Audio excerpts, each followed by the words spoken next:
Okay, I want to delve a little further into the cage system now. This is lesson 3, and we're going to take these caged chords and these caged shapes, and I'm going to show you how you can take one chord and play that chord using all 5 of the different shapes. For this example, I'm going to play a C chord. I'm going to start with what we called a C shape C chord. Okay? Then I'm going to move up and play what you might think of as a C bar chord. But I want you to understand, I want you to realize this is the A-shaped chord played as a bar. Okay? But it's still a C chord. It's got the same notes as the other C chord, just in a different place on the neck. Our next chord up the neck is the G shape, but where I've moved it right now all the way up here to where this finger is at the 8th fret, this is a C chord, a G-shaped C chord. Okay? This one's pretty tricky to play. In a second, I'm going to show you a variation on this fingering. I don't ever play this. Some people play these things with capos, but I want you to understand them for many different reasons as if they were bars. Okay? The next shape, remember, notice we're going in caged order up the neck. C, A, G, E, D. We did the C shape, we did the A shape, we just did the G shape. The next one is our E shape. Notice it has the E shape right here. Okay? At the 8th fret, it's a C chord. Okay? We're talking about caged. We've done 4 of them. We got 1 to go. The D chord, the D shape. If I play a D chord and I slide it way up the neck to a certain place, wherever this note ends up, if I get it on my C note, which it is right there, that's a D-shaped C chord. I'm going to play it with these fingers so I can reach back here and grab the bass note for this one. Okay, so that's a D-shaped C chord. So notice we went up the neck, C shape, A shape, G shape, E shape, D shape, and then it would start over again if I continued up the neck. There's a C-shaped C chord, so it starts to repeat over here. All right? It seems like you might not need to know this kind of stuff, but it's going to come in. It's going to come into play for you. These shapes are going to come into play in chord voicings when you start to play cooler sounding chord progressions, and it's going to come into play when you're playing lead guitar. Okay? So you want to know that whole thing we just did, the caged system, and also you want to understand that they always go in that order, C, A, G, E, D. It's pretty cool. All right?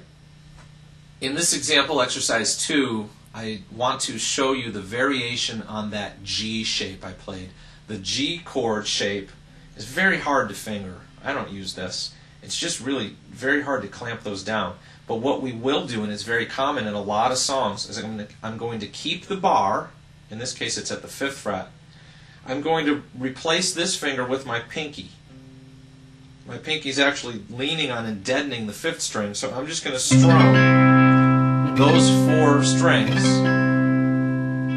And there's a really common riff that goes along with this, where I'm going to play that chord, and then I'm going to put these 2 fingers, and see how they're kind of hovering right exactly in the shape I need them for. Imagine them coming down as like sort of the top part of a C shape.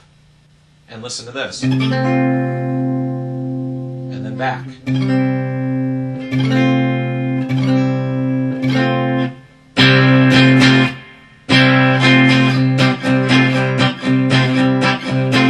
You've certainly heard that before.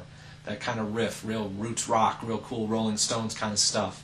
And this is how it's done. Okay?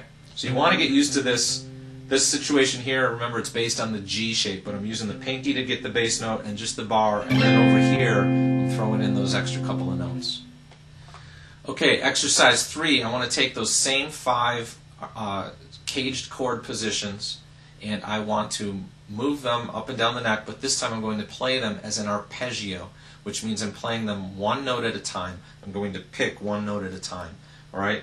You want to get used to this for a bunch of reasons, and one of them is lead guitar playing, but there are others. Okay, so if I start out with my C-shaped C chord, my arpeggio is...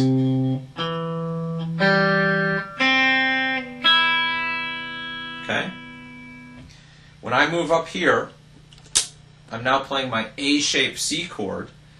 The arpeggio, you would think it would just be the notes I have my fingers on, but there's an extra note we need to play if we're really truly playing all the notes in a C chord. I'm going to start with my second finger. My first finger is going to catch this note at the second fret, and then I'm going to bar with my third finger like I was doing with the bar chord. Okay? You want to get used to playing that arpeggio back and forth. Okay, my next C chord is the G shape, and I'm going to do this. I'm going to start out, remember the way I showed you that alternate way of playing the chord, I'm going to start out with my pinky here to play the arpeggio. It just works out easier. Okay?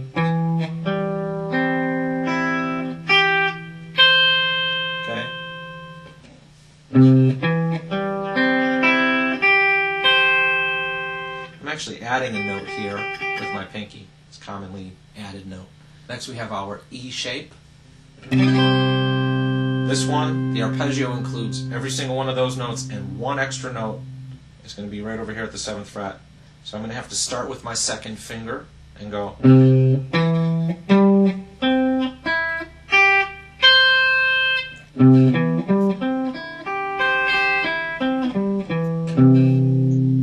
Okay, you want to get used to playing these things back and forth like this. Okay, my next shape up the neck was the D shape, and so here we go.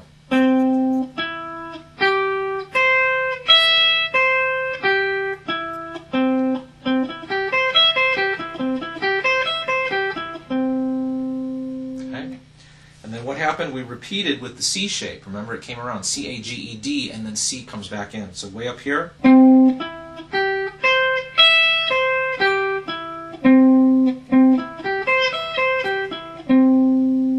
So there are your caged chords played as arpeggios. It's something you want to work on.